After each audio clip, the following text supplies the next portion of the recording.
Well, hello. I want to talk to you today about an AG Spalding fountain pen. Now, I purchased this from jetpens.com. I don't know if it's for sale anywhere else. I haven't seen it at Goulet.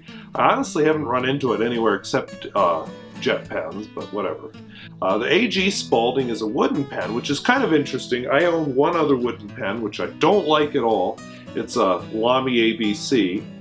I found the Lamy ABC very squeaky and very, well, you can watch my review on the pen. The important thing is, it's because of my experience with that pen that I was put off on buying this pen. Now, I don't really like cartridge converters anyway, and this is a cartridge converter pen. I don't like slim pens. There's a lot of things I don't like. So, I have actually thought about this pen for about 2 years, and then over Christmas I finally bought it. And I'm really glad I did. This is a different looking pen. I don't have any other pens that look like it. Metal cap, metal end, metal grip. Unscrew it. The pen actually comes with a cartridge. It does not come with a converter of any kind. But I purchased, this is a Pelican converter. This is a medium pen. Now the nib itself has an M on it. The pen does not come in any other size. It's just medium nib.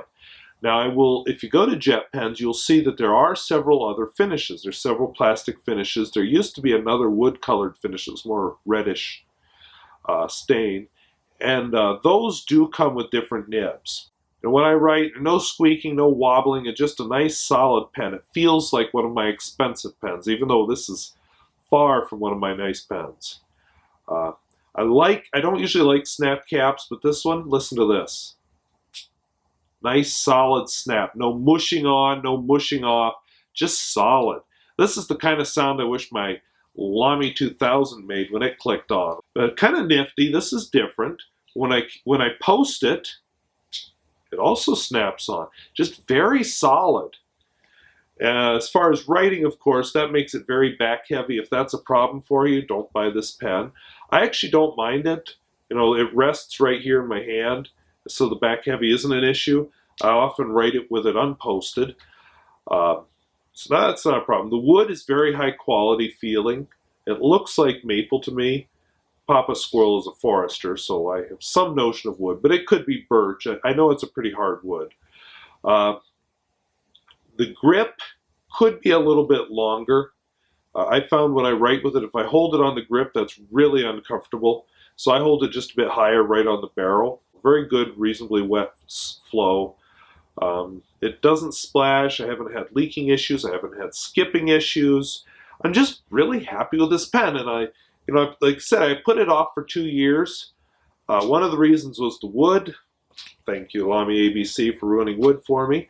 The other reason I put it off is the brand name, A.G. Spalding and Brothers. Now, what do you think of when you think A.G. Spalding and Brothers? I don't think fountain pens. I think like catcher's mitts, baseball gloves, athletic equipment. That's what I think of. So you see that brand name, you think, well, how good can the pen be? Well, pretty good, as it turns out. I like this pen a lot. I won't say it's inked up all the time, but it's inked up pretty regularly for me. So as far as size, capped, it is about the same length as a Noodler's Conrad. Uncapped, uncapped, this guy, I'd say the Conrad has a good ½ inch on the AG Spalding.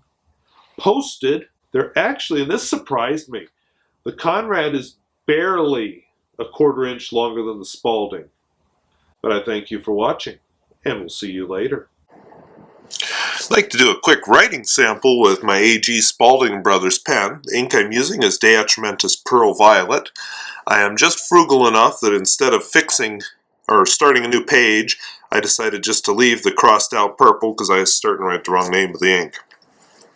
So when you use this pen, don't look for a flexi pen. You can get a little bit of line variation as you see here, but not a whole lot. This is just not a flex pen. Not a nail, but definitely not flex. A very smooth pen though. I like the amount of feedback it has. I don't like pens that just sort of zoop across the paper, but excuse me, it's not so much feedback that it's annoying. It's just the right amount of feedback. I had a Monteverde converter, Did not like it because the ink actually got behind the piston. Now, I don't know if that's a function of the converter. I own several Monteverde pens, and they've never had trouble with ink getting behind the converter. But those converters also didn't look like this converter, so whatever. Take that for what it's worth. I'm very happy with the Pelican converter in it now, however. So overall, nice writing experience, nice pen, and by the way, really nice ink, which has nothing to do with the pen. I wish I could grip a little bit lower, but overall, very happy with it. So I thank you for watching. We'll see you later.